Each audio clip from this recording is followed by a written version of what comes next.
Oke, saya perkenalkan, nama saya Siboy Ligulu, kelas 5B pagi, NIM 1911207.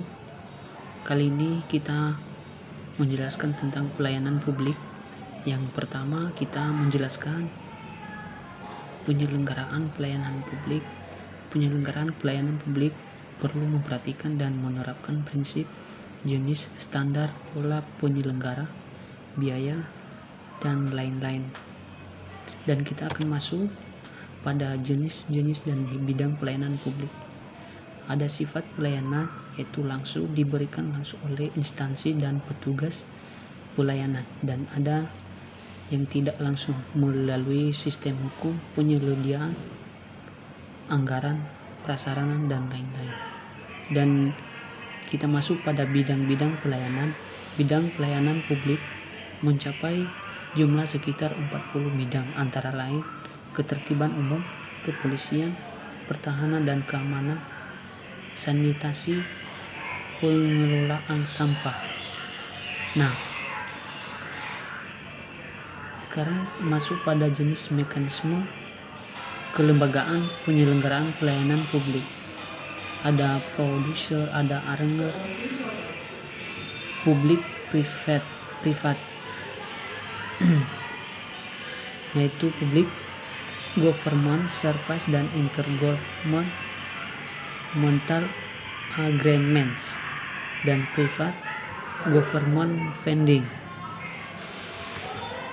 Dan kita masuk pada perbedaan pelayanan barang publik dan privat. Ciri-ciri, sifat. Sedangkan pelayanan publik atau semi publik dan memiliki eksternalitas, dan sedangkan pelayanan privat yaitu privat. Dan ciri akses warga. Pelayanan publik yaitu tanggung jawab negara, dan pelayanan privat tanggung jawab warga. Dan keterkaitan dengan tujuan misi negara. Dan pelayanan publik yaitu tinggi dan langsung, sedangkan pelayanan privat yaitu rendah dan tidak langsung. Dan ada ciri-ciri lagi dasar penyelenggaraan. Dan pada pelayanan publik ada konstitusi, kebijakan, peraturan perundangan. Dan sedangkan pelayanan privat yaitu kesepakatan pengguna dan penyelenggara perusahaan. Dan pada ciri-ciri ada lembaga penyelenggara. Dan pada pelayanan publik ada pemerintah dan non pemerintah. Dan sedangkan pelayanan privat yaitu korporasi, lembaga nirlaba, BUMN. Dan pada ciri-ciri ada sumber biaya. Dan pelayanan publik ada anggaran subsidi pemerintah atau ASER free. Sedangkan pelayanan privat kekayaan negara yang dipisahkan hasil perjualan user fee. Oke. Kita masuk pada asas pelayanan publik, yaitu transparansi, yaitu bersifat terbuka, mudah, dan dapat diakses oleh semua pihak yang membutuhkan, dan disediakan secara memadai serta mudah dimengerti.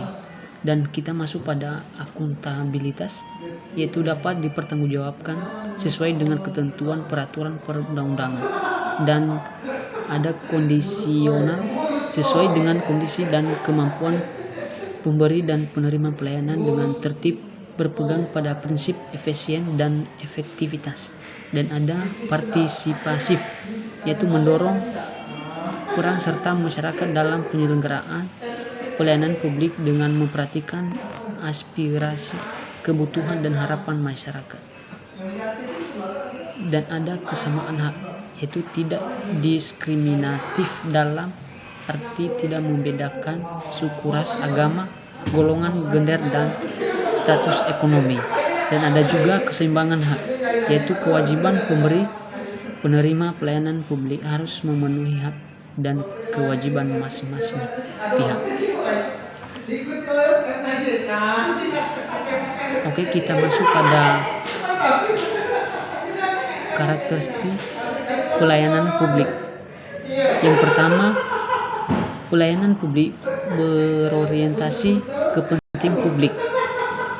Dan kedua, konsekuensi ciri pelayanan publik berorientasi kepentingan publik adalah para pelayan publik tidak boleh bebas nilai atau value free.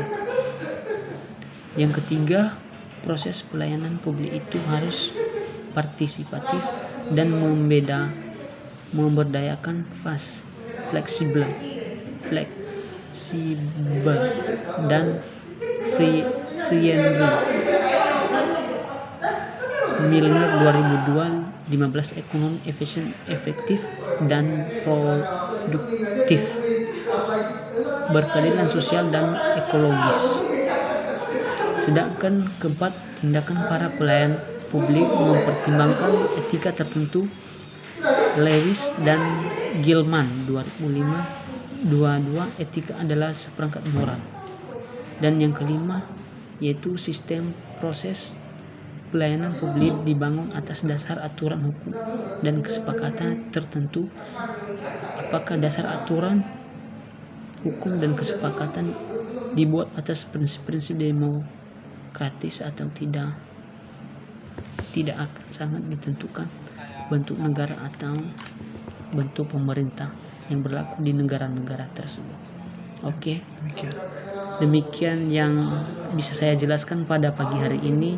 Jika ada kekurangan atau baik dari penjelasan kata-kata yang kurang lengkap, dan saya minta untuk dimaklumi kepada ibu yang pengasuh mata pelajaran pelayanan publik. Sekian dan terima kasih.